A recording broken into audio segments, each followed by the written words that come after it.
श्री गणेशाय नमः। ॐ श्री सरस्वत्यै नमः। श्री जानकी वल्लभो विजयते तराम्। वर्णनामुयरथसङ्घानां रसानां छन्दसामपि मङ्गलानां च कर्तारो वन्दे वाणी विनायकौ।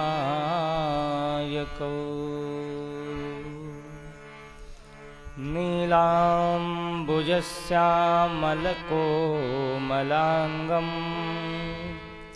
सीतासमारोपितुवामभागं पाणौ महासायकचारुचापं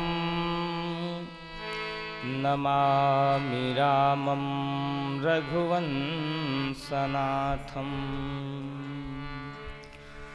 श्री सीतानाथ समारंभां श्री रामानन्दार्य मध्यमाम् अस्मदाचार्य पर्यन्तां वन्दे श्री गुरु परम्पराम्।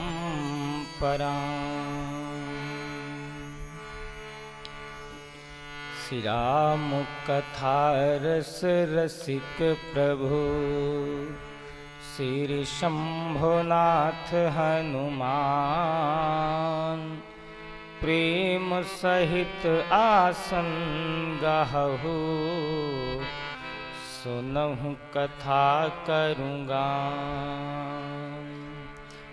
बंदों श्री तुलसी के चरण जिनकीन्हों जग काज कलि समुद्र बूढ़त लख्यो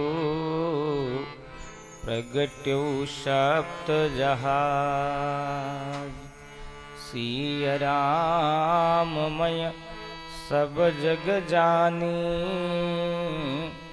करऊं प्रणाम जोरी जोग पानी। श्री रामचंद्र कृपाल भजु मन हरन भव भय दारुण नवकंज लोचन कंज मुख कर कंज पद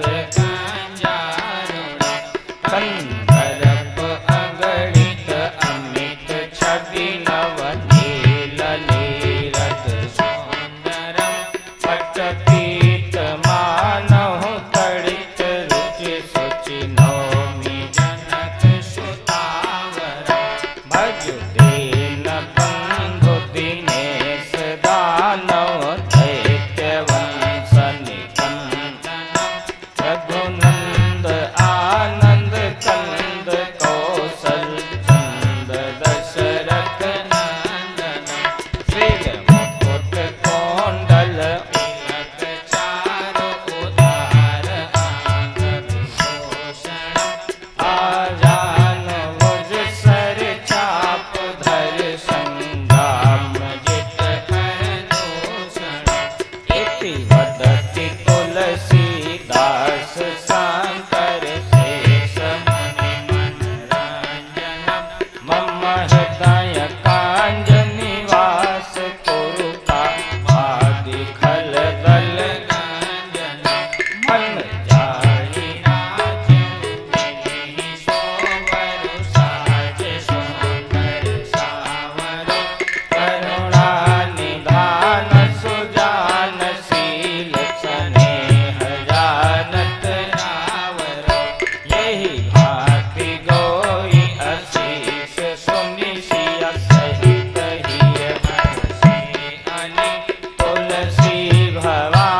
गौरी अनुकूल सियहि हर सिन जाय कही मंजुल मंगल बामयंग फरकन। बोलिए सियावर रामचंद्र भगवान की बाबा विश्वनाथ भगवान की श्री हनुमान जी महाराज की गोस्वामी श्री तुलसीदास जी महाराज की आज की आनंद की संत समाज की। ओम नमः पार्वती पतये हर हर महादेव।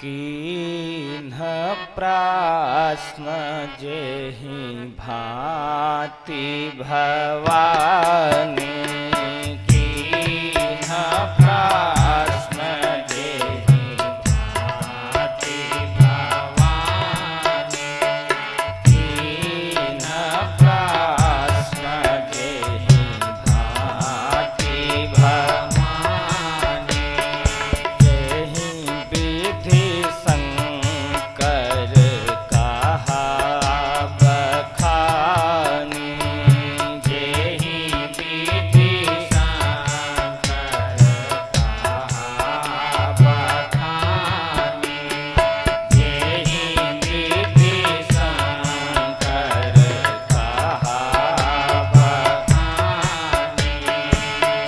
सो सब हेतु कहब माये गाई सो सब हेतु कहब माये गाई सो सब हेतु कहब माये गाई कथा प्रबंध विचित्र बनाई कथा प्रबंध विचित्र बनाई कथा प्रबंध विचित्र बनाई।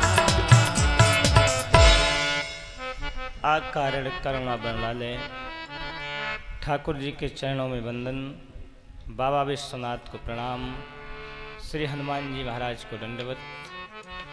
उपस्थित श्रेष्ठ महाभाग समस्त माताएं बहनें भाई बंधु विप्रवृंद मित्र मंडली एवं विज्ञान के माध्यम से कथा में संलग्न सभी श्रोता भाई बहन, सबके पावन चरणों में वंदन है। पावन श्री राम कथा के तृतीय दिवस की इस पावन बेला में आप सबका अभिनंदन है, स्वागत है। अब से लेकर के और शाम 7 बजे तक हम आप भगवान के पावन चरित्र का गान करेंगे, श्रवण करेंगे, मनन करेंगे, जिसमें मुख्य रूप से आज भगवान के अवतार की कथा हम आप सब मिल करके श्रवण करेंगे, गान करेंगे।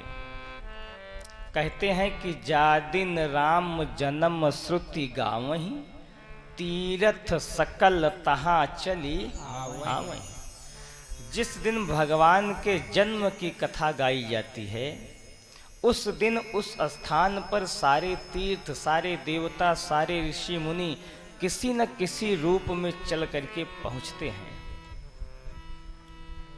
तो हम आप सब बड़भागी हैं कि आज इस तृतीय दिवस की पावन बेला में भगवान के प्राकट्य की कथा गान करेंगे, श्रवण करेंगे। मैया गिरिजा ने भोले बाबा से 9 प्रश्न किया है। दूसरा प्रश्न था मैया का कि पुण्य प्रभु कहाहु राम अवतारा, आप राम जी के अवतार की कथा कहिए। तो भोले बाबा राम जी के अवतार का कारण बता रहे हैं गिरिजा मैया से। यद्यप भोले बाबा कहते हैं कि हे गिरिजे, राम जन्म के हेतु अनेका, परम विचित्र एक ते एका। एक से एक विचित्र कारण है। फिर भी एक दो जन्मों की कथा हम आपसे कहते हैं। तो जय विजय को किस तरह से सनकादि ने श्राप दिया, वह कथा हम आपने कल श्रवण किया।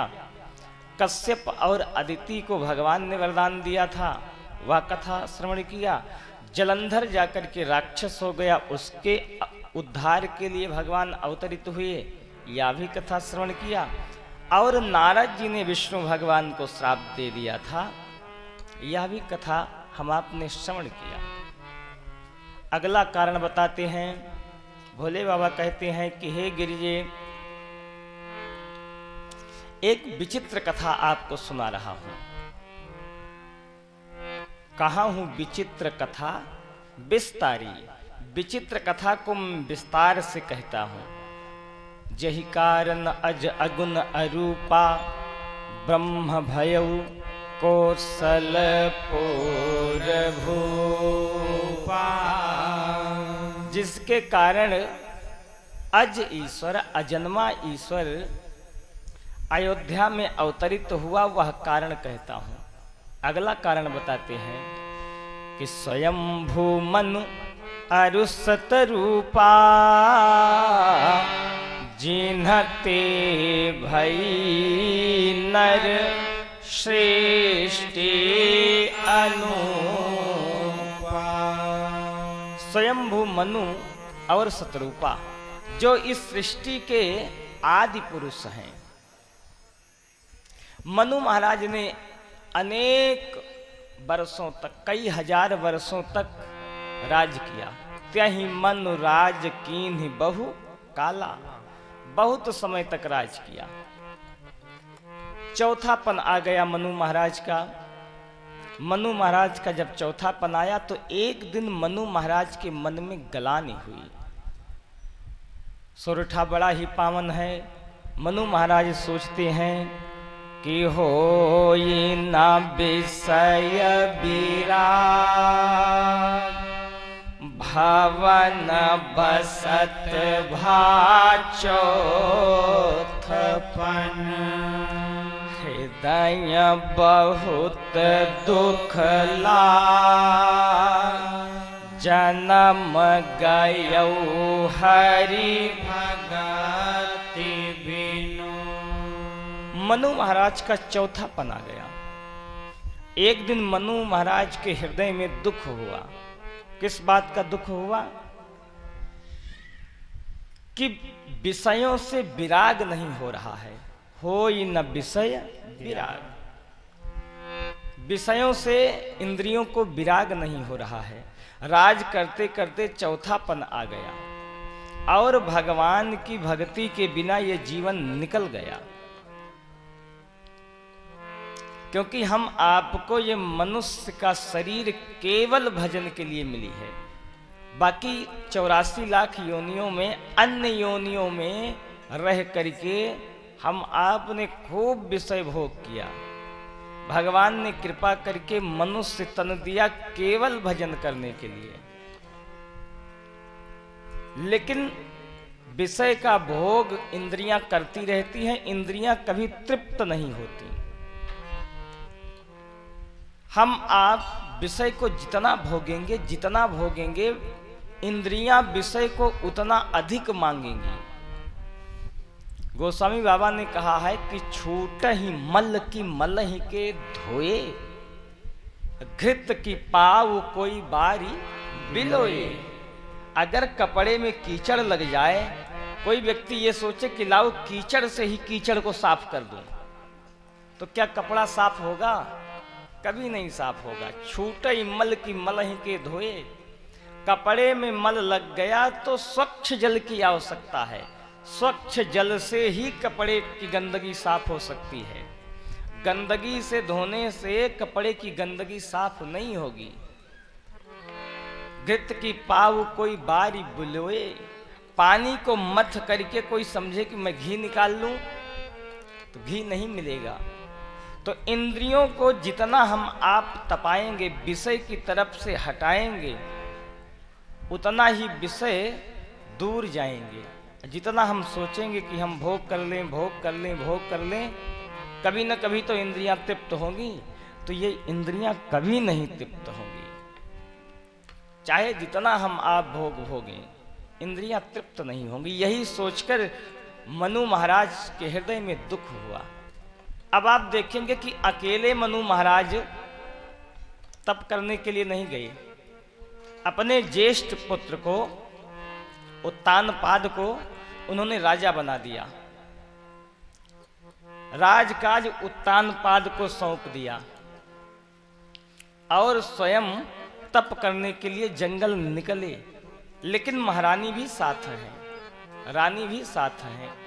गोस्वामी बाबा लिखते हैं कि बरबस राज सुतहि नृप दीन्हा, सुतहि नृप दीन्हा, हरहित आप गमन मन दीन्हा, नारी समेत गमन बन दीन्हा, नारी समेत गमन बन दीन्हा, तीर्थ बड़े नैमिष विख्याता, नैमिष विख्याता, अति पुनीत साधक सिद्धिदाता, अति पुनीत साधक सिद्धिदाता, अति पुनीत साधक सिद्धिदाता।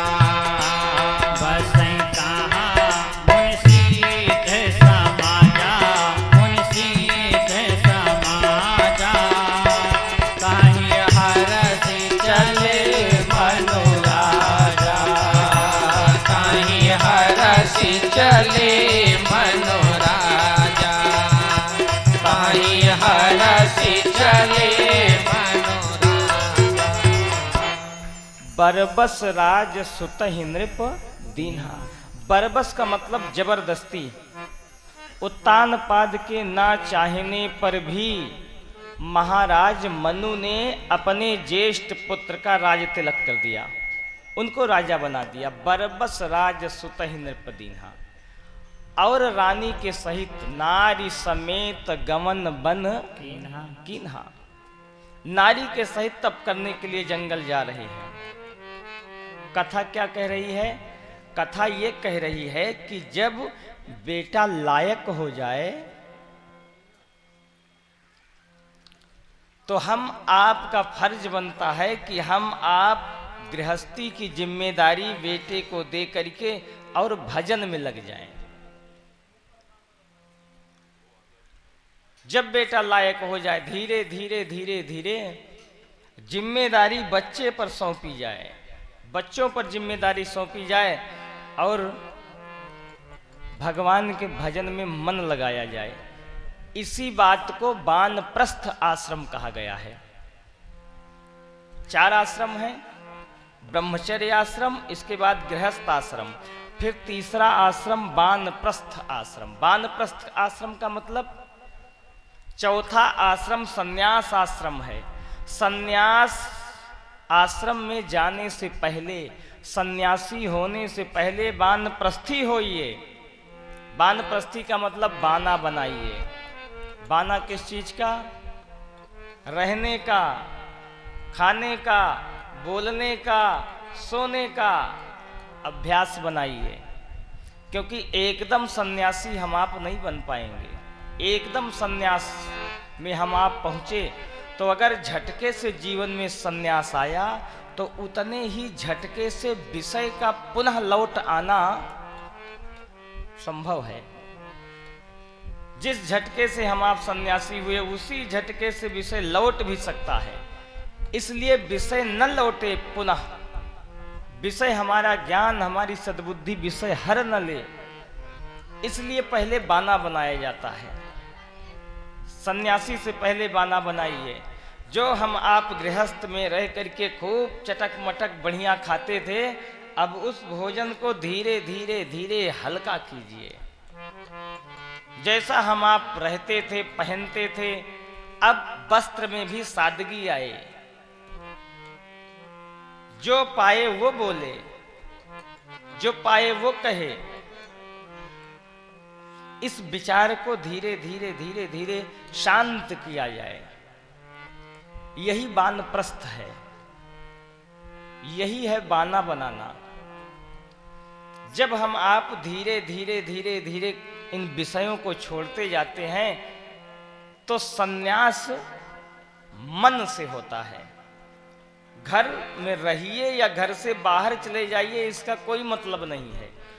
संन्यास का मतलब सिर्फ इतना नहीं हुआ कि अब हमें घर में नहीं रहना है, एक कुटिया बना लेना है और जंगल में रहना है, इसका मतलब संन्यास नहीं है। संन्यास का मतलब मन से है। गोस्वामी बाबा से पूछा गया कि बाबा घर में रहा जाए या जंगल में रहा जाए, तो गोस्वामी बाबा ने दोहावली में एक बड़ा पावन दोहा लिखा।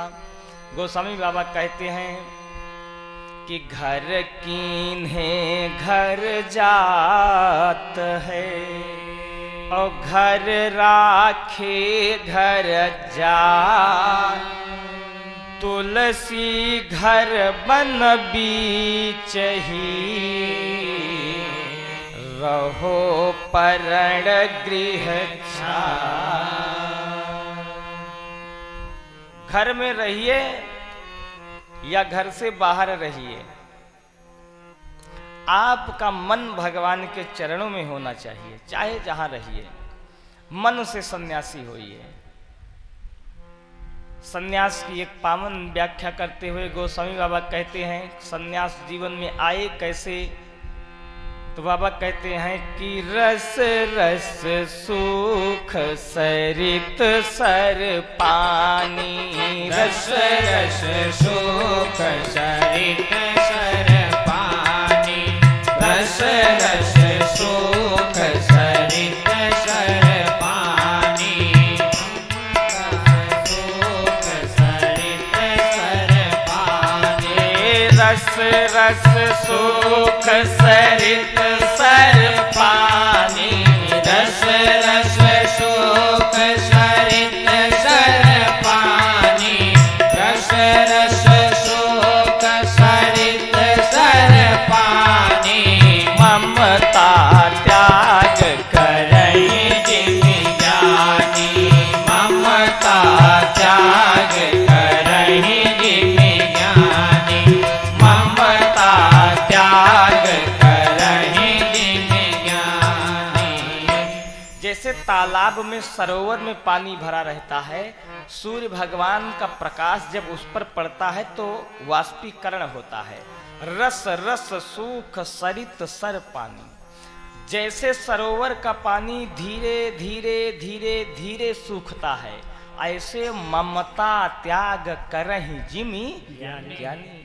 ऐसे ज्ञानी पुरुष धीरे धीरे धीरे धीरे ममता का त्याग करते हैं। एकदम झटके से त्याग नहीं होता, धीरे धीरे धीरे धीरे ममता का त्याग हो जाता है। तो बरबस राज सुतहि नृपदीन्हा नारी समेत गवन बन कीन्हा। यहाँ कुछ वक्ता लोग कहते हैं कि महाराज मनु के जीवन में वैराग्य नहीं था, इसलिए चौथेपन में भी जंगल जाते समय भी नारी को साथ ले लिया। लेकिन इसका सिर्फ इतना ही अर्थ नहीं है। इसका एक अर्थ ये भी हो सकता है कि नारी को साथ इसलिए मनु महाराज ने ले लिया क्योंकि मनु महाराज भगवान को पुत्र के रूप में प्राप्त करना चाहते हैं। अगर अकेले जंगल जाते, तप करते, भगवान प्रसन्न होते, सामने आते और उनसे कहते कि प्रभु आपको मैं पुत्र रूप में पाना चाहता हूँ, तो शायद भगवान कह देते कि आपके पास नारी तो है ही नहीं है, फिर मैं किसको माध्यम बना करके आपके यहाँ अवतरित हूँ। शायद इस चतुराई से, शायद इस चालाकी से अकेले जंगल नहीं गई, नारी समेत गवन बन कीन्हा, अपनी नारी के साथ जंगल पहुंच जाते हैं। कहाँ पहुँचे? पहुँचे जाई धेनु मति तीरा, हरसि नहाने निर्मल नीरा। आए मिलन सिद्धि मुनि ज्ञानी, आए मिलन सिद्धि मुनि ज्ञानी, आए मिलन सिद्धि मुनि ज्ञानी। धर्म धुरंधर नृपर से जानी, धर्म धुरंधर नृपर से जानी, धर्म धुरंधर नृपर से जानी। जहाँ तहाँ तीरथ रहे सुहाए, जहाँ जहाँ तीरथ रहे सुहाए, जहाँ जहाँ तीरथ रहे सुहाए। मुनिन सकल सादर करवाए, मुनिन सकल सादर करवाए, मुनिन सकल सादर करवाए। तमाम ऋषि मुनि सिद्ध ऋषि लोग मिलने के लिए आए। आए मिलन सिद्ध मुनि ज्ञानी। क्यों आए? क्योंकि धर्म धुरंधर हैं। कौन? मनु महाराज। धर्म धुरंधर नृप ऋषि महाराज मनु नृप हैं, राजा हैं और ऋषि भी हैं। नृप ऋषि जानी। जहां तहां सुंदर सुंदर तीर्थ थे, ऋषियों मुनियों ने महाराज को सब करवाया। इसके बाद नैमिषारण्य में दोनों प्राणी तप करते हैं। तप के लिए नैमिषारण्य बड़ा ही पावन स्थान है। 88,000 ऋषियों मुनियों ने मिल करके नैमिषारण्य में तप किया। देखो, अलग अलग भूमि का अलग अलग प्रभाव होता है। हमें किस चीज की आवश्यकता है, उसके अनुकूल स्थान का चुनाव करने पर साधना सरल हो जाती है। जैसे हृदय में भक्ति चाहिए, अगर भक्ति की आवश्यकता है तो मथुरा वृंदावन तप कीजिए। जीवन में मर्यादा की जरूरत है तो श्री धाम अयोध्या में जाकर के तप कीजिए। जीवन में ज्ञान चाहिए तो काशी जी जाइए, वहां तप कीजिए, या उज्जैन में जाकर के भोले बाबा की नगरी में तप कीजिए। अलग अलग भूमि का अलग अलग प्रभाव। नैमिषारण्य अति पुनीत साधक सिद्धि दाता। नैमिषारण्य की भूमि साधक को सिद्धि प्रदान करने वाली भूमि है। इसलिए मनु और शत्रुपा नैमिषारण्य में पहुंच करके तप करते हैं। बाबा कहते हैं कि दोनों दंपति, पति पत्नी दोनों लोग मिल करके भगवान को पुत्र के रूप में प्राप्त करने के लिए तप कर रहे हैं। किसके लिए तप कर रहे हैं? हरि के लिए तप कर रहे हैं। कहते हैं कि पुनि हरि है तो करन तप लागे, पुनि हरि है तो करन तप लागे, पुनि हरि है तो करन तप लागे। बारी आहार मूल फल त्यागे, बारी आहार मूल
पति पत्नी साग फल आदि खा करके भगवान का सच्चिदानंद का स्मरण करते हैं, उनका ध्यान करते हैं, उनका भजन करते हैं, सुमिरन करते हैं।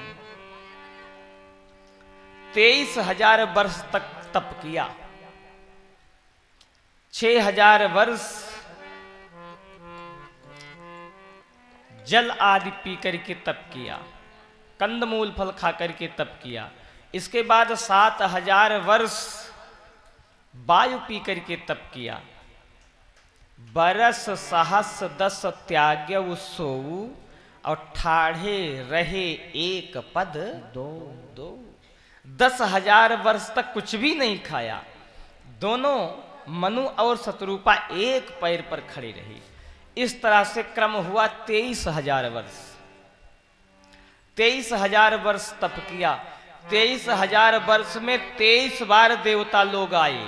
विधि हरिहर तप देखी अपारा, मनु समीप आए बहुबारा।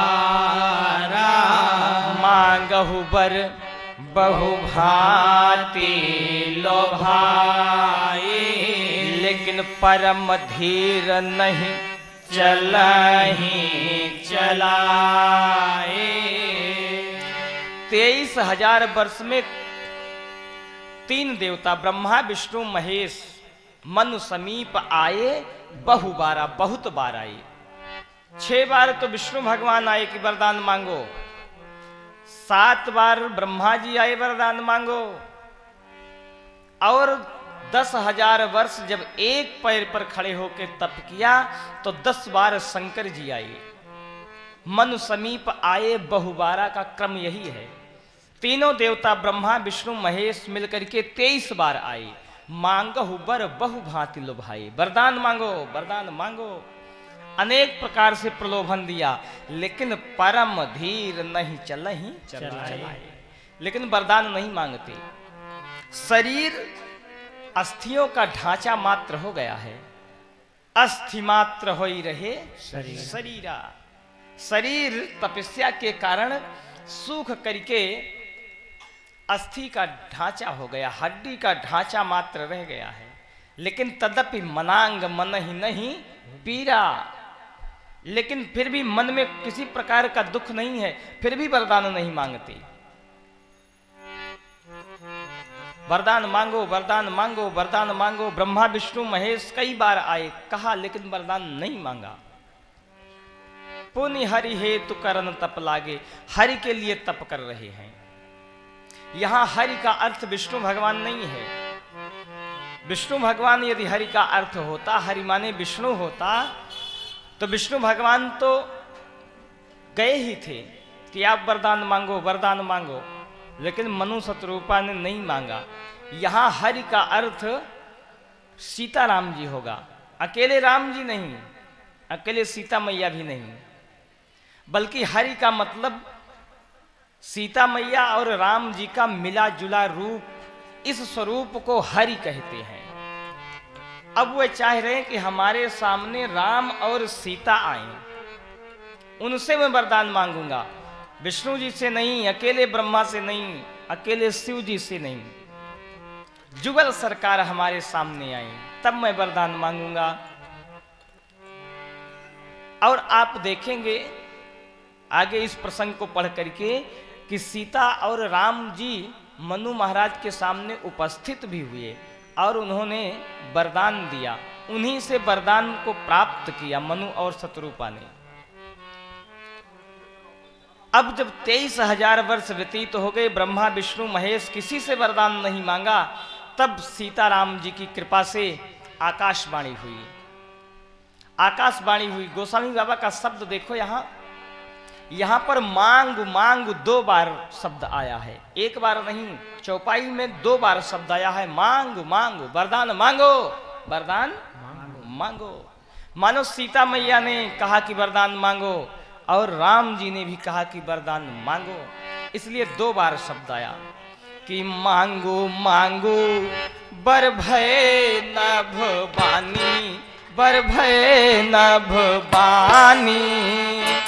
परम गंभीर कृपा मृत सानी, परम गंभीर कृपा मृत सानी, परम गंभीर कृपा मृत सानी।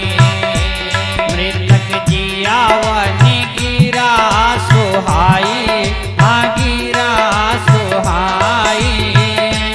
श्रावण रंध होई उर जब आई, श्रावण रंध होई उर जब आई, श्रावण रंध होई उर जब आई। हष्ट पुष्ट तन भाई असुहाए, तन भाई असुहाए। मानव आबाही भवन दे आए, मानव आबाही भवन दे आए, मानव आबाही भवन दे आए।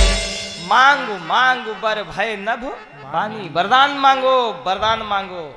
2 बार आवाज आई। राम जी ने मनु महाराज से कहा वरदान मांगो, सीता मैया ने शतरूपा मैया से कहा कि वरदान मांगो। और इन 2 आवाज में 2 विशेषता भी थी। विशेषता क्या थी? परम गंभीर कृपा अमृत सानी। राम जी की वाणी परम गंभीर है और सीता मैया की वाणी कृपा के अमृत में सनी हुई है। और इन 2 आकाशवाणियों ने 2 काम भी किया।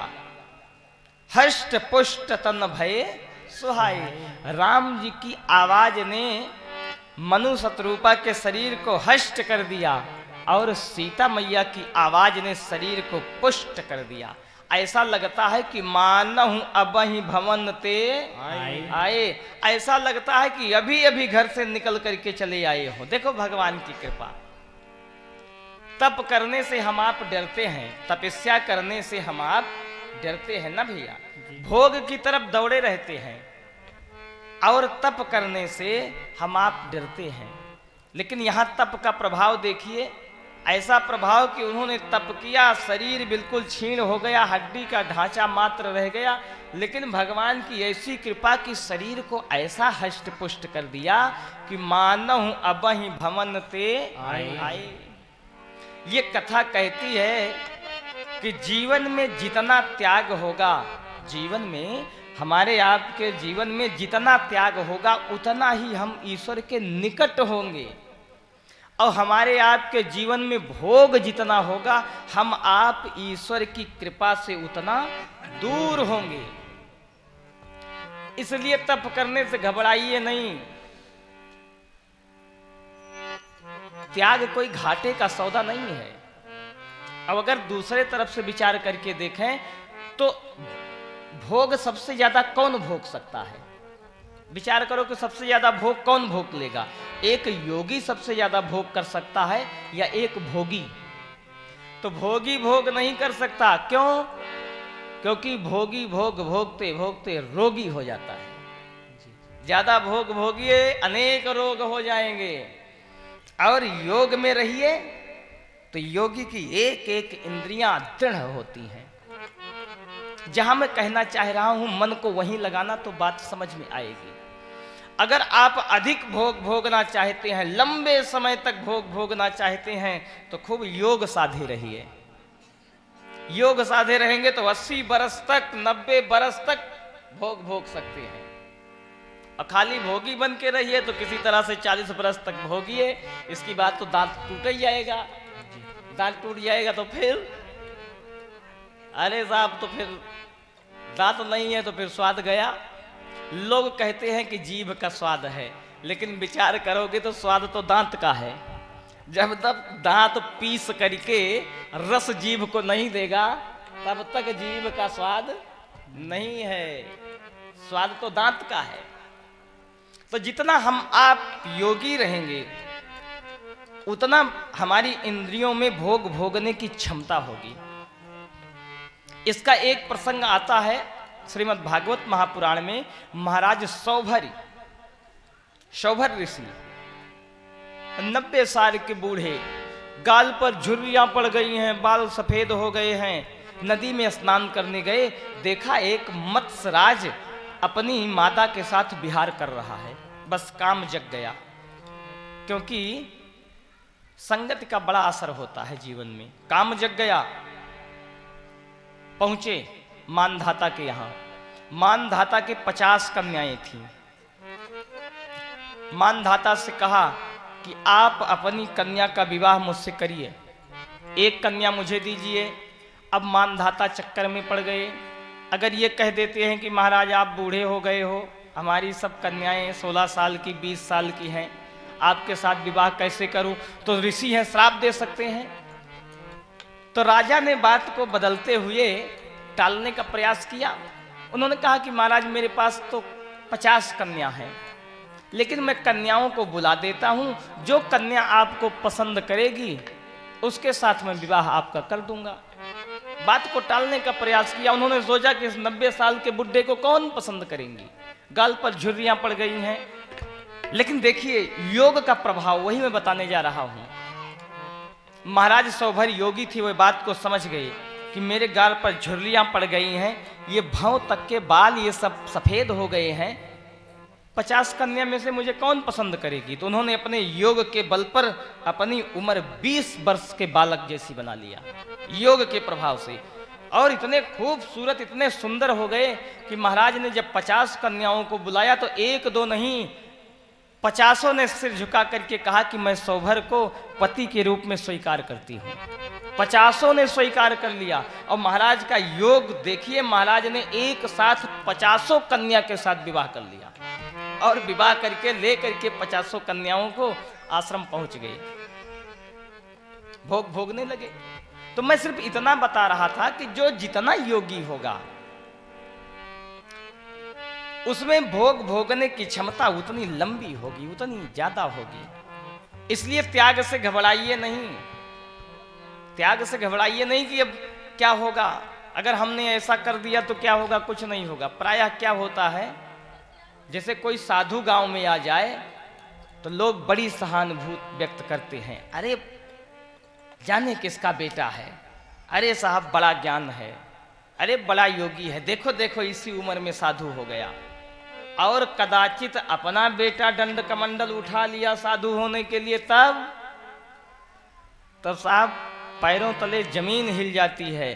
फिर आदमी रोता फिरेगा, अब न जाने भैया का क्या होगा, अब न जाने, बताओ इसी उम्र में शादी न ब्याह न कुछ, जोगी हो गए, सन्यासी हो गए। ये तोहरा मापदंड ठीक नहीं है। जो त्याग का रास्ता चुनता है वह धन्य है। क्यों? क्योंकि भगवान के निकट रहता है। जो भोग की ओर दौड़ता है वह भगवान से दूर हो जाता है। भगवान की उतनी कृपा नहीं जितनी कृपा योगी पर होती है, क्योंकि भगवान तो अपने भगत पर कृपा करते हैं ना। जितना राम तुलसी का वतनय तुलसी राम। तुलसी जी जितने राम की तरफ हैं, राम जी उतने ही तुलसी पर भी कृपा कर रहे हैं।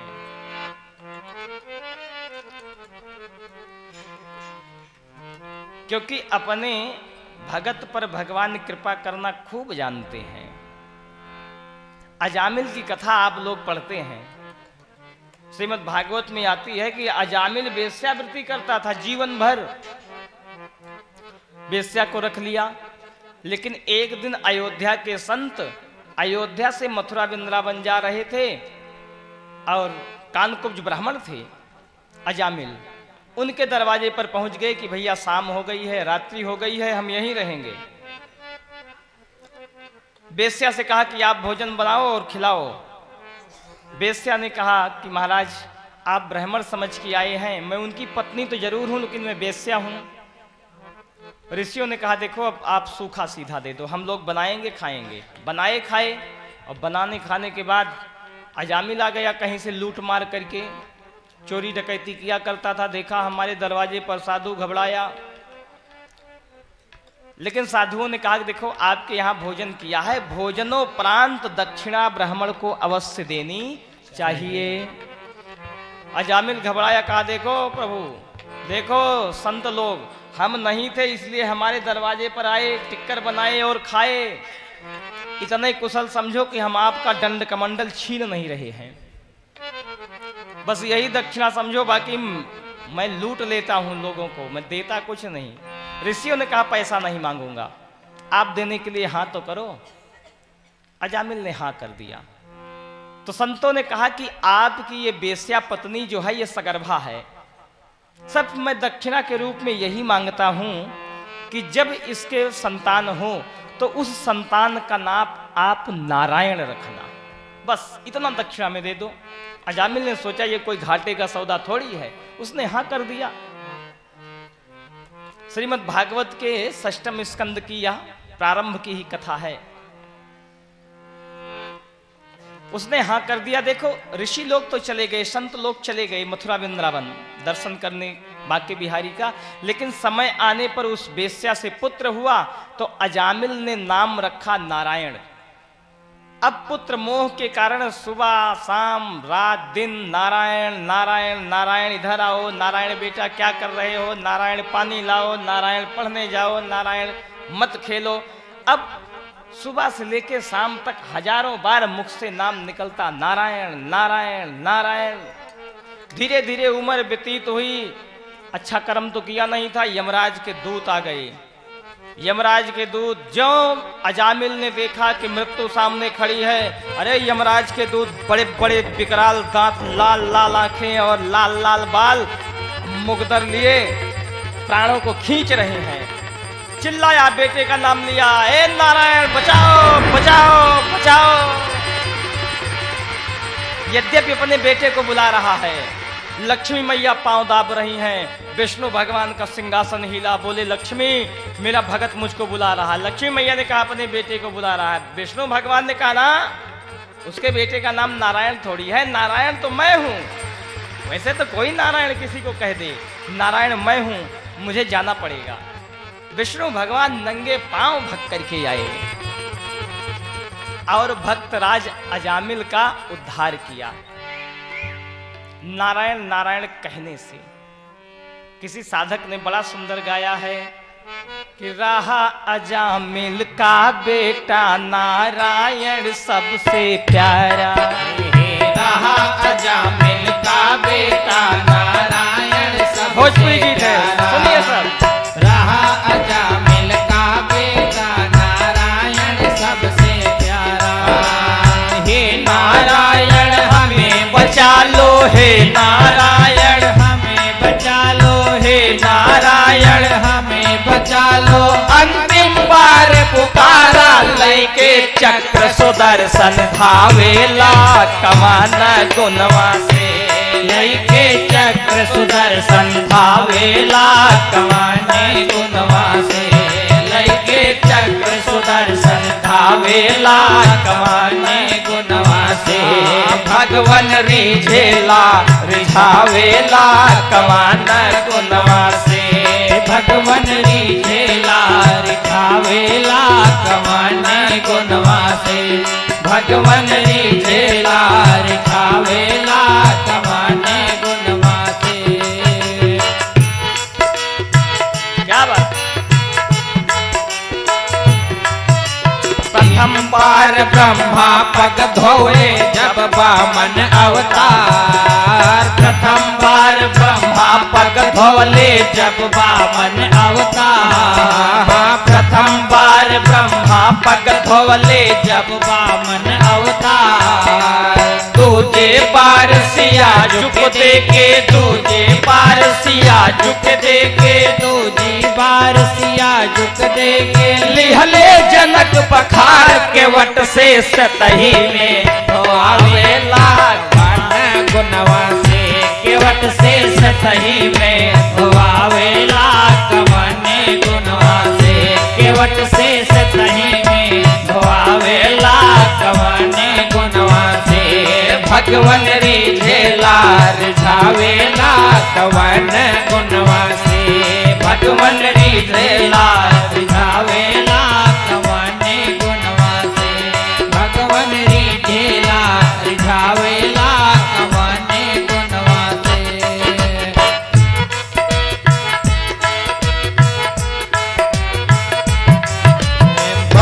बड़ा तमाशा भैला रह गईला मुस्का के। बड़ा बड़ा तमाशा भैला रह गईला मुस्का के। बड़ा बड़ा तमाशा भैला रह गईला मुस्का के। बानर भालू का उल्टा कपड़ा, बानर भालू का उल्टा कपड़ा, बानर भालू के उल्टा कपड़ा। हंसले देख ठहाके प्रभु जी हंसेला हंसावेला कमाल गुणवा से। प्रभु जी हंसेला हंसावेला कमाने गुणवा से। प्रभु जी हंसेला हंसावेला कमाने गुणवा से। भगवन रिझेला रिझावेला कवन गुणवा से। भगवन रिझेला रिझावेला कवन गुणवा से। भगवन रिझेला रिझावेला कवन गुणवा से।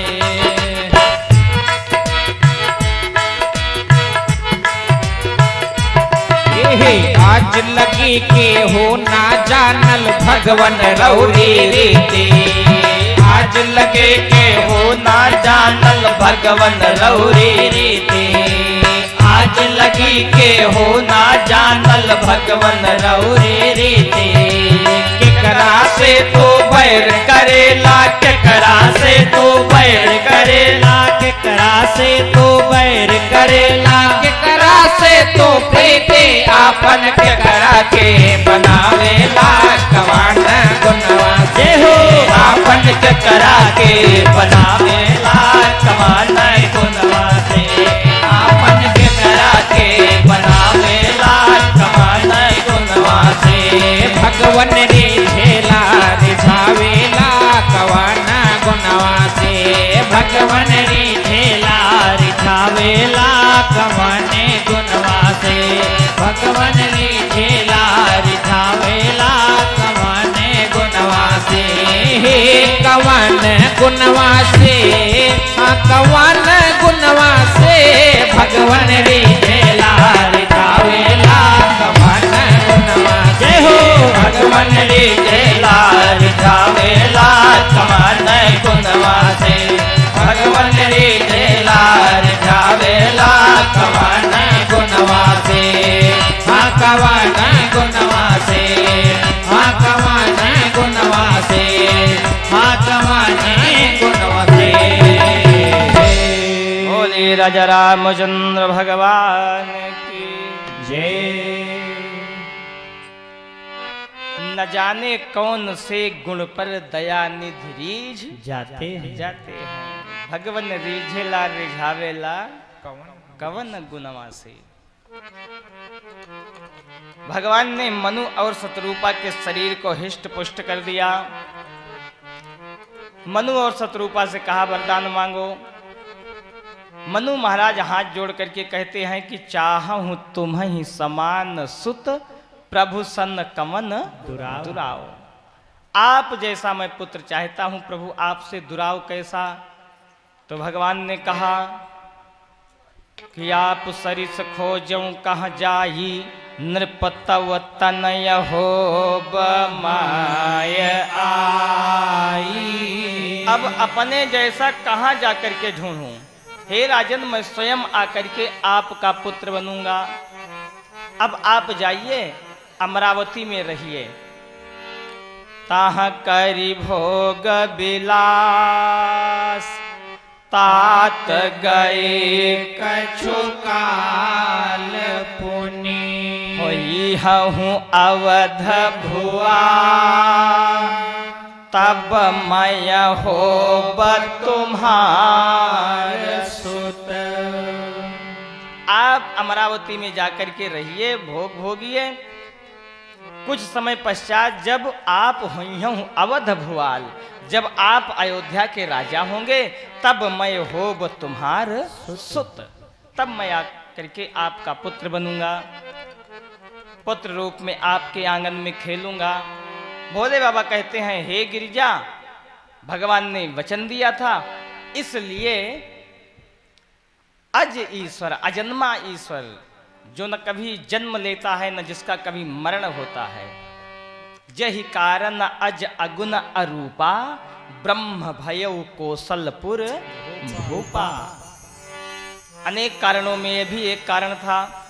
इसके बाद अगला देखिए कारण और अंतिम कारण, विश्व विदित एक कैकय देशु सत्यकेतु तह बसई नरेशु। एक कैकय देश है, वहां सत्यकेतु नाम के राजा हैं। उनके दो पुत्र हैं, बड़े का नाम है भानु प्रताप और छोटे का नाम है अरिमर्दन। भानु प्रताप जब राजा हुए तो उन्होंने अपनी सेना को खूब बढ़ाया, सेना को साथ लेकर के अनेक राजाओं पर चढ़ाई किया, उनका राज छीन लिया, अपने राज में मिला लिया। तमाम राजाओं ने तो संधि किया, तमाम राजाओं ने कर दिया, लेकिन उसी में से एक ऐसा भी राजा था जो बड़ा ही स्वाभिमानी था। उसने न राजा को कर दिया, न राजा को टैक्स दिया और न संधि किया। रिस उर मारी रंक जिमि राजा बसई विपिन तापस के साजा। जंगल पहुंच गया वह राजा और जंगल में कपट वेश बना करके साधु के रूप में रहता है। समय का फेर देखिए, प्रत्येक व्यक्ति का समय एक जैसा थोड़ी रहता है। उस राजा ने सोचा कि इनका नाम है भानु प्रताप। भानु माने सूर्य और प्रताप माने तेज, सूर्य का तेज। भानु प्रताप का अर्थ है सूर्य का तेज।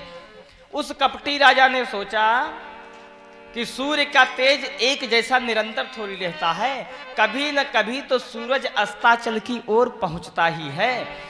जब भानु प्रताप के जीवन का तेज कम होगा, इनका समय जब बदलेगा, तब मैं इनके ऊपर आक्रमण करूंगा और अपने राज को छीन लूंगा।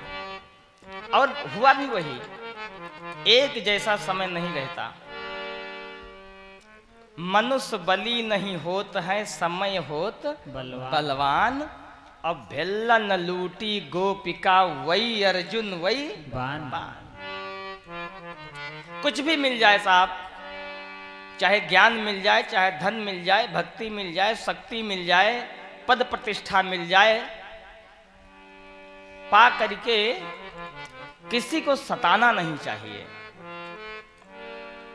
हमेशा निरंतर याद रहे कि ऐसा न हो कि हमसे किसी गरीब दुखी हो जाए, हमारे व्यवहार से किसी गरीब की आत्मा दुखी न हो।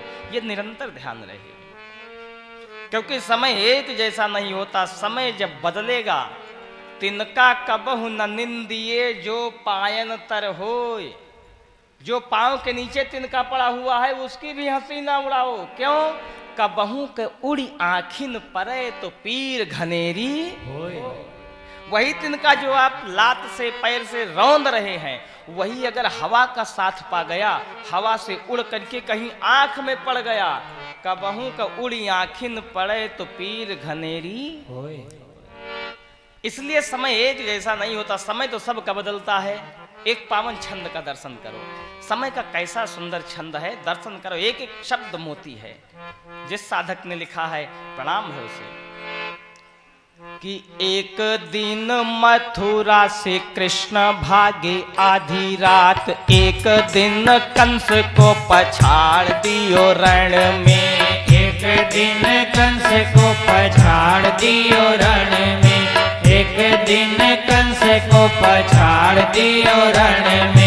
एक दिन पारथ महाभारत को जीत लियो, एक दिन भिलन ने लूट लियो वन में। एक दिन भिलन ने लूट लियो वन में। एक दिन भिलन ने लूट लियो वन में। एक दिन रावण ने 10 दिशा जीत लियो, एक दिन 10 शीश लौटत धरनी में। एक दिन 10 शीश लौटत धरनी में। एक दिन 10 शीश लौटत धरनी में। मनोज बेचारे की गिनती बाबू कौन करे। मनोज बेचारे की गिनती बाबू कौन करे। मनोज बेचारे की गिनती बाबू कौन करे। सोचहूँ के 3 काला होता एक दिन में। सोचहूँ के 3 काला होता एक दिन में।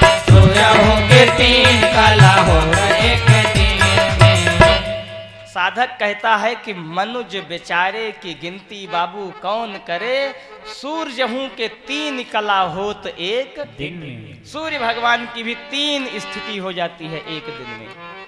सुबह निकलते समय अलग स्थिति, और दोपहर के समय सूर्य भगवान का अलग तेज, और उसके बाद ढलते हुए सूर्य की अलग स्थिति। सूर्य हूं के 3 कला होत एक दिन में। एक दिन रावण ने 10 दिशा जीत लियो, एक दिन 10 शीस लोटत धरनी में। एक दिन रावण चक्रवर्ती सम्राट था, विश्व विजयी था, भुज बल विश्व बस करी, राक्षस को न स्वतंत्र, पूरी दुनिया को अपने बस में कर लिया। लेकिन एक दिन 10 शीस लोटत धरनी में। एक समय ऐसा आया कि 10 सिर भगवान ने काट करके और धरती पर फेंक दिया। कैसी विडंबना!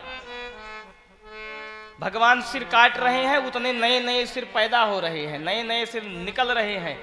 बाह काट रहे हैं, रावण की बाह निकल रही है। विडंबना देखिए रावण के जीवन की। अगर उसके 2, 4 या 20 भुजा ही होती, 10 सिर ही होता, इतना ही होता, तो बेचारे विभीषण किसी तरह इस पार्थिव शरीर का क्रियाक्रम करते। लेकिन रावण माया का प्रयोग किया, अनेक हाथ भगवान काट रहे हैं, अनेक सर भगवान काट रहे हैं। पूरे संग्राम भूमि में रावण के अनेक हाथ, अनेक सिर पड़े हुए हैं। अब विभीषण बेचारे कहां तक समेटें? फलतः परिणाम क्या हुआ? गीध, सियार, जंबुक सब नोच नोच करके हाथ के मांस को, खोपड़ी को सब खा रहे हैं। अरे 1, 2, 4, 10 हाथ होता तो विभीषण संभालते भी, लेकिन रावण के जीवन की विडंबना यही है। अर्थ क्या हुआ? जो प्रकृति के बाहर आचरण करेगा, समय के अनुसार न चल करके समय के विपरीत जो चलने का प्रयास करेगा, उसके शरीर की यही दुर्गति हुई, यही शरीर की दुर्गति होगी। जैसे रावण की दुर्गति हुई। प्रकृति से खिलवाड़ नहीं करना चाहिए। भगवान किसी से बदला नहीं लेता, और प्रकृति अपना बदला छोड़ती नहीं है। भगवान किसी से बदला नहीं लेता, लेकिन प्रकृति बदला छोड़ती नहीं। जो हम आप बोएंगे उसको अवश्य काटेंगे, वह अवश्य मिलेगा। आज न मिले 10 दिन के बाद मिले।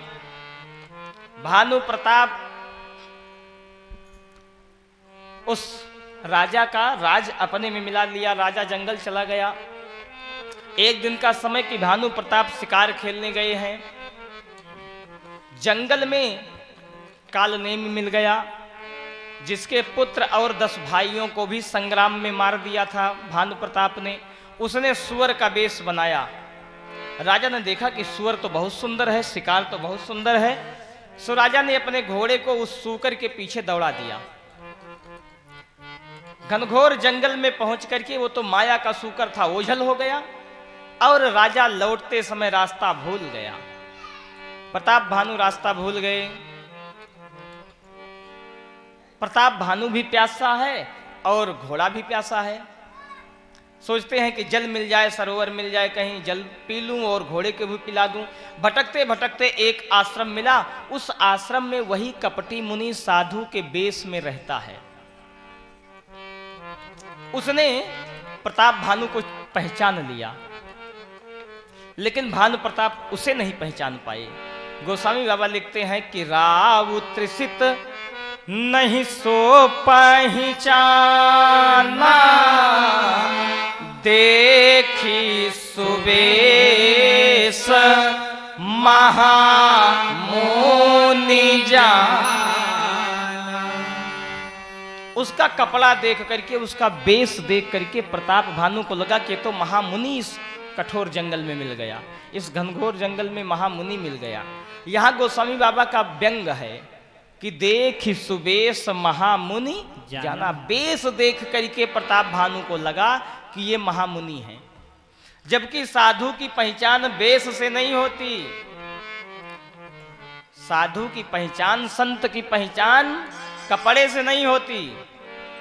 कोई सुंदर सुंदर सफेद कपड़ा या पीला कपड़ा पहन लिया तो वह साधु है, यह कहना कठिन है। और इससे साधु की पहचान भी नहीं होती। साधु पुरुष की पहचान, संत की पहचान उसके चरित्र से होती है, उसके व्यवहार से होती है, उसके आचरण से होती है। कपड़े से साधु की पहचान नहीं होती। रावण ने तो भी साधु का वेश बनाया, कहां कल्याण हुआ। कालनेमी ने भी तो साधु का वेश बनाया, कहां कल्याण हुआ। उघरे अंत न होई निबाहु, काल नेम जिमि रावण राहु।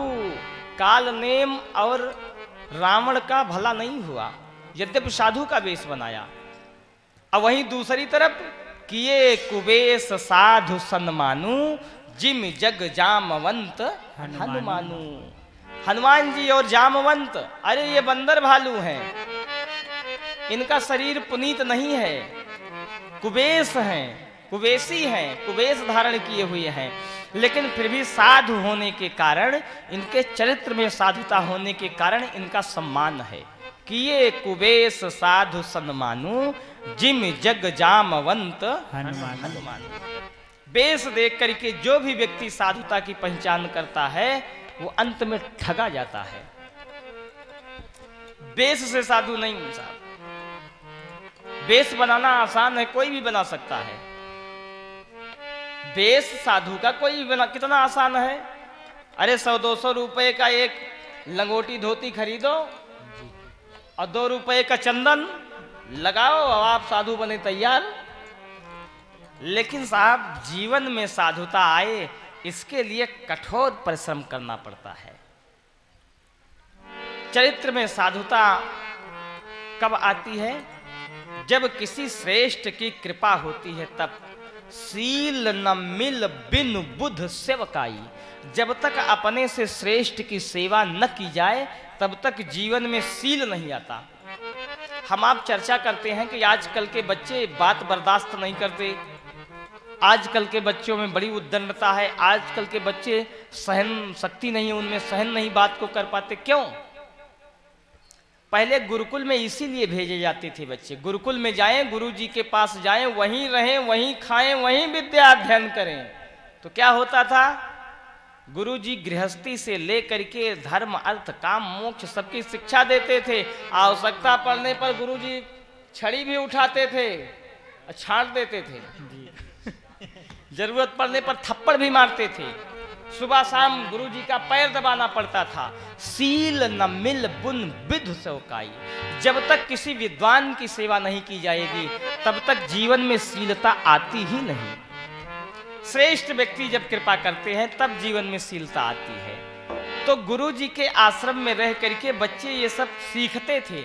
इसलिए पहले लोगों में बड़ी सहनशीलता होती थी।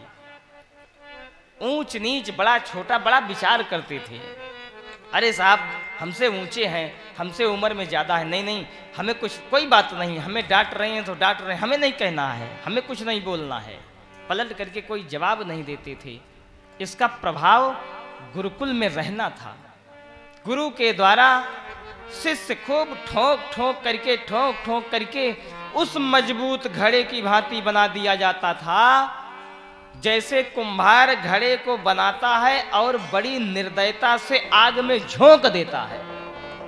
देखने वाले को लगता है कि ये कुम्हार तो बड़ा निर्दयी है, अरे इतना कोमल मिट्टी का बर्तन और आग में झोंक दिया। लेकिन कुम्हार जानता है यदि आग में झोंकूंगा नहीं तो ये मिट्टी के बर्तन कच्चे रहेंगे, जैसे पानी छू जाएगा तैसे ये पिघल जाएंगे, खराब हो जाएंगे, टूट जाएंगे। इसलिए वो अग्नि में आवा में खूब तपा देता है। जब खूब निर्दयता से तपा देता है तब उसमें चाहे आप पानी रखिए, चाहे अनाज रखिए, चाहे जो रखिए, वो मिट्टी का बर्तन उस सामान को सुरक्षित रखता है। बस गुरु की भूमिका कुम्हार की है, गुरु की भूमिका कुम्हार की भूमिका है। प्रताप भानु बेस देख करके साधु समझते हैं। धूप मत लगाना।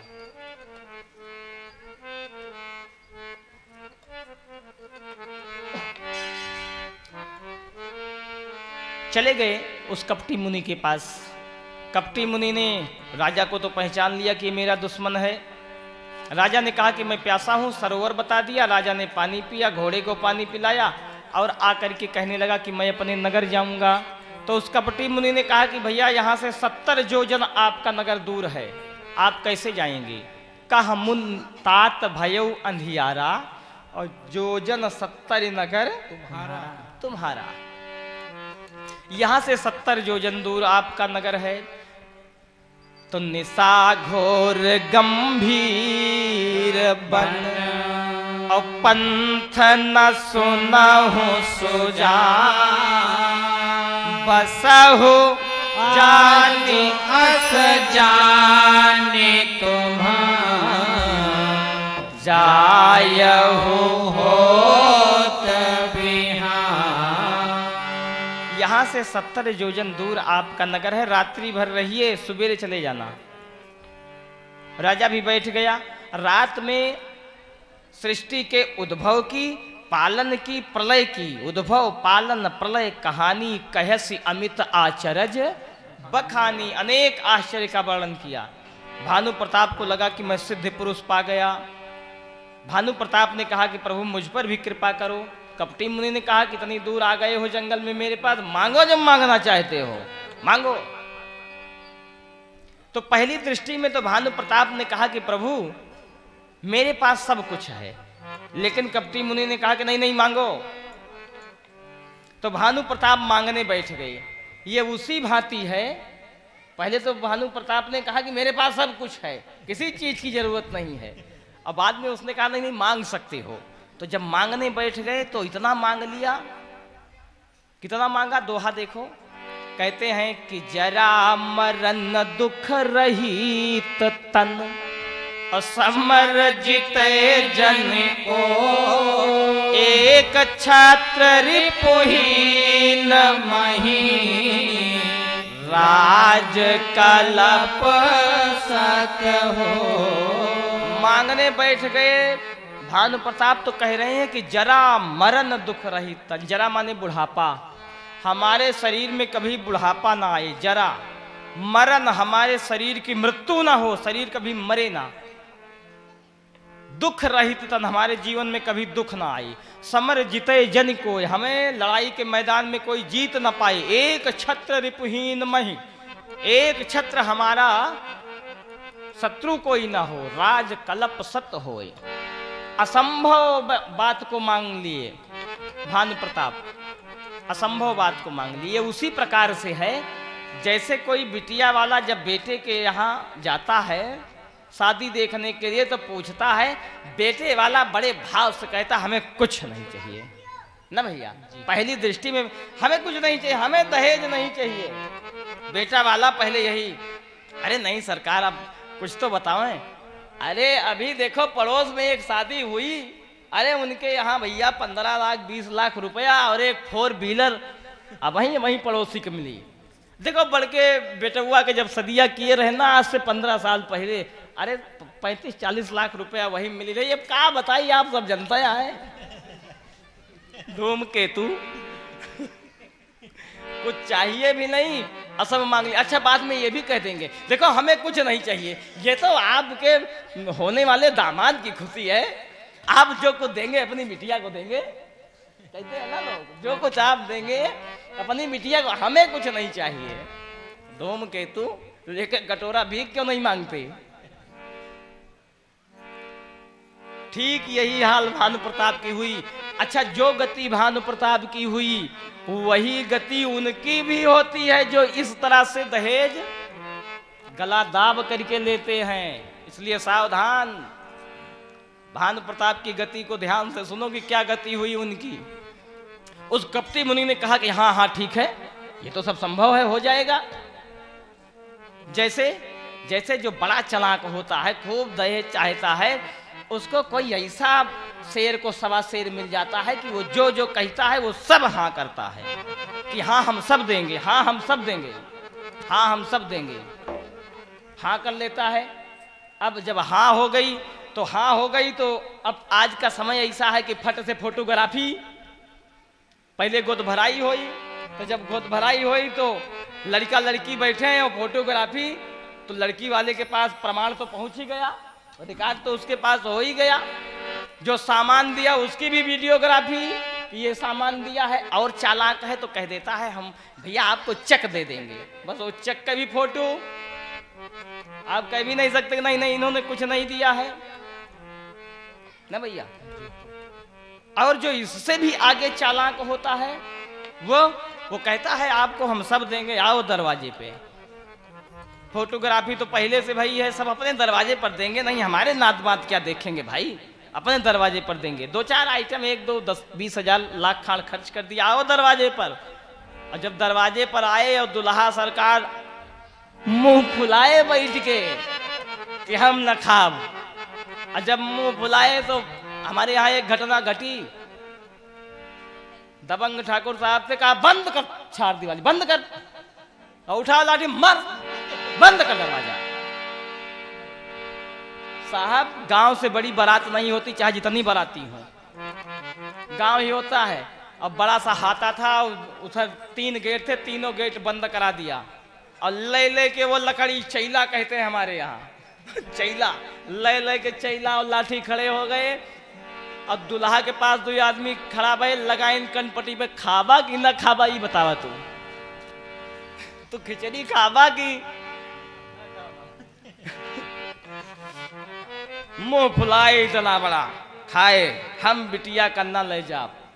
अच्छा 100 नंबर पर फोन हुआ, बच्चों ले कैसे नहीं जाओगे, सारा प्रमाण तो लड़की वाले के पास है ही है कि क्या क्या दिया है। दहेज एक्ट ऊपर से ठोकी पुलिस। तो वह दुर्गति होती है जो प्रताप भानु की हुई। अब प्रताप भानु की दुर्गति देखो कि क्या दुर्गति हुई। उस कपटी मुनि ने कहा कि हाँ हाँ आप जरा मरण दुख रहित तन, आप ऐसे ही आप चकाचक रहिए, कोई दुख नहीं होगा, कोई कष्ट नहीं होगा, कोई परेशानी नहीं होगी। लेकिन एक ब्राह्मण देवता आपसे नाराज ना हो तो आपका कोई बाल बांका नहीं कर सकता, तो महाराज ब्राह्मणों का भी तो कोई उपाय है। तो उस कपटी ने कहा उपाय तो है, मैं आपके यहाँ चलूं, रसोई बनाऊं, ब्राह्मण लोगों को आप निमंत्रण दीजिए, ब्राह्मण लोग आए, जो जो ब्राह्मण भोजन करेगा वो आपके बस में हो जाएगा। फिर उन ब्राह्मणों के यहाँ जो ब्राह्मण भोजन करेंगे वही बस में हो जाएंगे। ऐसे धीरे धीरे पूरे संसार के ब्राह्मण आपके बस में हो जाएंगे। तो महाराज आप कृपा करो, चल के रसोई बनाओ, इतनी बड़ी बात है तो चलो सब सुविधा आपको हम देंगे। तो उसने कहा ठीक है, आपके जो उपरोहित है उनका मैं हरण कर लूंगा, उनका हरण कर लूंगा, और मैं उपरोहित के बेस में 3रे दिन आपको मिलूंगा। बात पक्की हो गई। राजा जाकर के सो गया। काल नेम राक्षस आया, माया से राजा को घोड़े सहित ले जाकर के उसके नगर में पहुंचा दिया। 3रा दिन आ गया, काल नेम राक्षस उपरोहित का हरण कर लेता है। देखिए प्रताप भानु के जीवन की सबसे बड़ी विडंबना, प्रताप भानु जो अपना सच्चा गुरु था उसका अपहरण करवा दिया, और कपटी मुनि को, कपटी व्यक्ति को अपना गुरु मान लिया। जब अपने लाभ के कारण, अपना लाभ सोच करके हम किसी श्रेष्ठ को दलदल में झोंक देते हैं तो हमारे जीवन में रावणत्व पैदा हो जाता है, रावणत्व हमारे जीवन में आ जाता है। तो प्रताप भानु के जीवन में रावणत्व तो तभी आ गया जब इन्होंने अपने गुरु का अपहरण करा दिया और कपटी को गुरु बना लिया। प्रताप भानु को लगा होगा कि ये गुरु बड़े महत्व के हैं, क्योंकि हमारा गुरु तो ये कहते ही नहीं शरीर अमर हो जाएगा, और ये तो बढ़िया गुरु मिला, ये कहता है कि हाँ हाँ शरीर अमर हो जाएगा, दुख कभी नहीं आपको आएगा, आपका एक छत्र राज हो जाएगा। तो ये महत्व का है। इसलिए तमाम लोग ऐसे होते हैं समाज में जो किंचित लोभ के कारण सामने वाले को ठगते हैं। प्रताप भानु ऐसे लोगों में एक है। और गुरु के साथ जब कोई गद्दारी करे, गुरु के साथ जब कोई बेईमानी करे तो फिर कल्याण होता नहीं है। वो काल नेम राक्षस गया और रसोई तैयार किया, भोजन तैयार किया। उस भोजन में ब्राह्मण का मांस मिला दिया। भई रसोई भूसुर मासु। भूसुर माने ब्राह्मण। उसने ब्राह्मण का मांस मिला दिया रसोई में। ब्राह्मण का मांस मिलाया। तमाम विप्र लोग आए हुए हैं भोजन करने के लिए। भानु प्रताप ने सबका पैर धुला और भोजन करने के लिए उठा दिया। जब भोजन परोसने लगा राजा, तब आकाशवाणी हुई। देवताओं ने देखा कि अभी सब ब्राह्मण देवता भ्रष्ट हो जाएंगे, सब भोजन को कर लेंगे और सबका धर्म नष्ट हो जाएगा। तो आकाशवाणी हुई। गोस्वामी बाबा लिखते हैं कि पहरुसन जबहि लाग माही पाला। परुसन जबहि लाग माही पाला। परुसन जबहि लाग माही पाला। भाई आकाशवाणी पे ही काला। भाई आकाशवाणी ते ही काला। भाई आकाशवाणी ते ही काला। विप्रवृंद उठी उठी गृह जाहु। विप्रवृंद उठी उठी गृह जाहु। विप्रवृंद उठी उठी गृह जाहु। है बड़ी हानि अन्न जन खाहु। है बड़ी हानि अन्न जन खाहु। है बड़ी हानि अन्न जन खाहु। भायऊ रसोई भूसुर मासु। भायऊ रसोई भूसुर मासु। भायऊ रसोई भूसुर मासु। सब द्विज उठे मानि विश्वास। सब द्विज उठे मानि विश्वास। सब द्विज उठे मान विश्वास। आकाशवाणी हुई कि हे ब्राह्मणों, अन्न मत खाओ, नहीं तो बड़ी हानि होगी, क्योंकि इस अन्न में ब्राह्मण का मांस मिलाया गया है। जैसे आकाशवाणी हुई तो सब द्विज उठे मान विश्वास। विश्वास मान करके सब ब्राह्मण देवता उठ खड़े हुए और श्राप दे दिया कि जाई निशाचर हो तुम मूढ़ सहित परिवार। हे मूढ़, तुम पूरे परिवार सहित जाकर के राक्षस हो जाओ। श्राप दे दिया। श्राप देते ही राजा श्रीहीन हो गया। राजा जमीन पर मूर्छित होकर के गिर पड़ा। होश आने पर रोने चिल्लाने बिलखने लगा। लेकिन भाभी मिट नहीं सकती, होनहार हो करके ही रहती है, वो मिटती नहीं। ब्राह्मणों ने सब बात को सुना तो कहा कि राजन, भाभी को कोई रोक नहीं सकता, यद्यपि आपका कोई दोष नहीं है, लेकिन जाओ, आप महान बलिष्ठ होंगे, राक्षस तो होंगे लेकिन आप महान बली होंगे, आपके उद्धार के लिए भगवान को अवतरित होना पड़ेगा। ऐसा कह करके ब्राह्मण देवता चले गए और प्रताप भानु तेजहीन हो गया। कालनेम ने तुरंत सब राजाओं को पत्र लिखा। त्यहीं खल जहाँ तहाँ पत्र पठाए, सज सज सेन भूप सब धाये। सारे राजा लोग एक साथ मिलकर के प्रताप भानु पर आक्रमण कर देते हैं। घेरहि नगर निशान बनाई, विविधि भांत नित होई लड़ाई। सत्य के तो कुल कौ नहीं बाचा, विप्र श्राप किमि होई असाचा। सत्य केतु के कुल में कोई नहीं बचा, सब युद्ध में मार दिए गए। बाद में यह शरीर केवल छूटता है, आत्मा तो मरती नहीं है। पुनः इनका जन्म हुआ। गोस्वामी बाबा कहते हैं कि काल पाई मुनि सुन सोई राजा, भयउ निशाचर सहित समाजा। काल पाई मुनि सुन सोई राजा, भयउ निशाचर सहित समाजा। 10 सिर ताहि 20 भुज दंडा, रावण नाम वीर बरिबंडा।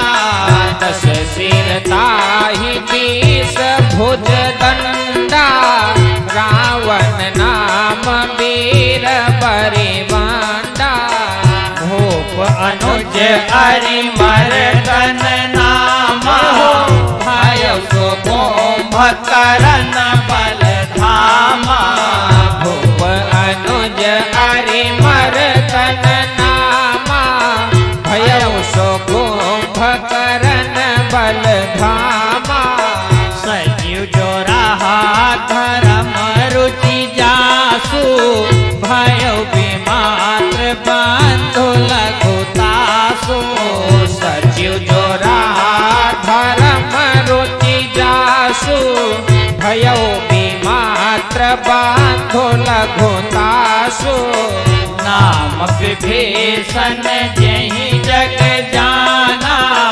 विष्णु भगत विज्ञान निधाना नाम विभीषण जहि जग जाना विष्णु भगत विज्ञान निधाना रहे सुत सेवक नृप केरे भाई निशाचर घोर घनेरे रहे सुत सेवक नृप केरे भय निशाचर घोर घनेरे कृपा रहित हिंसक सब पापी कृपा रहित हिंसक सब पापी कृपा रहित हिंसक सब पापी बरन न जाय बेस परितापी बरन न जाय बेस परितापी बरन न जाय बेस परितापी। समय पाकर के वही भानु प्रताप रावण हो गए। जो उनका छोटा भाई जिसका नाम अरिमर्दन था वो कुंभकर्ण हुआ। जो सचिव था जिसका नाम धर्म रुचि था वही विभीषण हुआ। और जितने सुत सेवक थे रहे जे सुत सेवक नृप केरे भय निशाचर घोर घनेरे सब राक्षस हो गए। राक्षस हो गए। रावण का बहुत विशाल परिवार 1,00,000 पूत 1,25,00,000 नाती इतना विशाल परिवार। रावण कुंभकर्ण और विभीषण तीनों भाइयों ने तप किया। कीन विविधि तप तीनों भाई परम उग्र नहीं बरनि सो जाई। रावण ने मांगा कि हम काहू के मरे न मारे, हम किसी के मारने से न मरे। तब तक रावण का अहंकार सामने आ गया कि अरे हम इतने कमजोर थोड़ी हैं। तो रावण ने बड़े घमंड से कहा कि हम काहू के मरे न मारे लेकिन बानर मनुज जाति दुई बारे। बंदर और मनुष्य को छोड़ करके हम किसी के मारने से न मरे। ब्रह्मा और शंकर जी मिल करके वरदान देने गए थे। कहा एवं मस्तु। भोले बाबा जब लौट करके आए तो पार्वती ने कहा कि आप अपने शिष्य को वरदान देने के लिए गए थे, रावण को क्या वरदान दिया? तो भोले बाबा ने सिर पीट लिया। कहने लगे कि गिरजे गया था तो वरदान देने, लेकिन उस पगले ने वरदान नहीं, उसने तो एक तरह से अपना विनाश मांग लिया। गिरजा मैया ने पूछा कैसे? कहा अगर वरदान न मांगता तब तो किसी को सोचना पड़ता कि रावण मरेगा कैसे। लेकिन जब रावण ने ये वरदान मांग लिया कि बानर मनुज जाति दुई बारी, बंदर और मनुष्य को छोड़ करके हम किसी के मारने से न मरे, और हमने एव मस्तु कह दिया, तो अब तो ये स्पष्ट हो गया कि रावण जब भी मरेगा तो बंदर और मनुष्य के हाथ ही मरेगा। उसने बंदर और मनुष्य के हाथ अपनी मृत्यु मांग लिया, क्योंकि रावण बड़ा चतुर है, अपने आप को बुद्धिमान समझता है। शिव जी जब वरदान देने के लिए चलने लगे तो ब्रह्मा जी साथ साथ चले। ब्रह्मा ने कहा कि देखो तू ऊट पटांग जो पाते हो वही वरदान दे जाते हो और सब गड़बड़ सड़बड़ कर देते हो। कल भी हम चर्चा कर रहे थे कि कर रहा था कि ब्रह्मा ने पार्वती मैया से कहा था कि इस पगले दुल्हा को समझाओ, जैसा पाता है वैसा वरदान दे देता है। तो ब्रह्मा ने कहा कि शिव जी आप अकेले मत जाओ, मैं भी साथ में चलूंगा, दोनों लोग मिल करके वरदान देंगे। शंकर जी ने कहा चलो चलते हैं।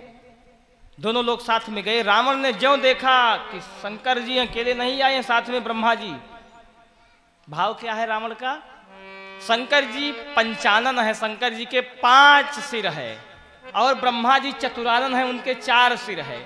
रावण ने सोचा इन दोनों का सिर अगर जोड़ दे तो होता है 9, और मेरा नाम है दशानन, मेरे पास सिर है 10।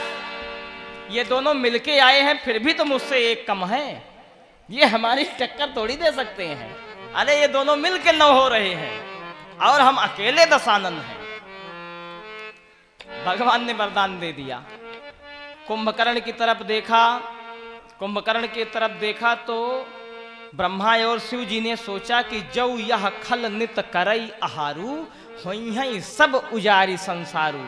अगर ये रोज आहार करेगा तो विश्व वेग सब चौपट होई, तो ये पूरा संसार महीने 2 महीने में ही पूरा साफ कर देगा। शारदा मैया को प्रेरित किया कि हे माई, इसकी जीवान पर बैठो, इसकी जिह्वा पर बैठो, कुछ ऊटे पटांग मांगे। शारद प्रेरिता सुमति फेरी, तो मांगसी नींद मास खड केरी। इंद्रासन मांगना चाहता था कि हमें इंद्रासन मिल जाए, लेकिन इंद्रासन के बजाय ऐसा शारदा मैया ने कृपा किया कि निद्रासन कहा, हमें निद्रासन दे दीजिए। शिव जी ने कहा एवं मस्त, आप 6 महीने सोइए, केवल 1 दिन के लिए जगेंगे, खाइए पिए मौज कीजिए, इसके बाद फिर सो जाइए। जब भूख लगे, कुछ लोग आज भी समाज में कुंभकर्ण हैं। कौन? जो केवल खाएं पिए और फिर सो जाएं, जिनके पास कोई काम ना हो, वो आज के कुंभकर्ण हैं। जो पुरुषार्थ नहीं करते, जो इस शरीर को, पावन शरीर को पाकर के इसका उपयोग नहीं करते, वे कुंभकर्ण हैं।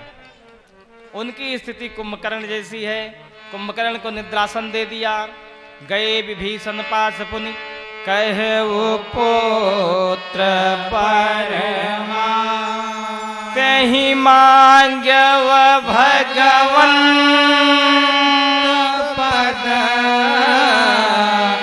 चरण कमल अनुराग। विभीषण ने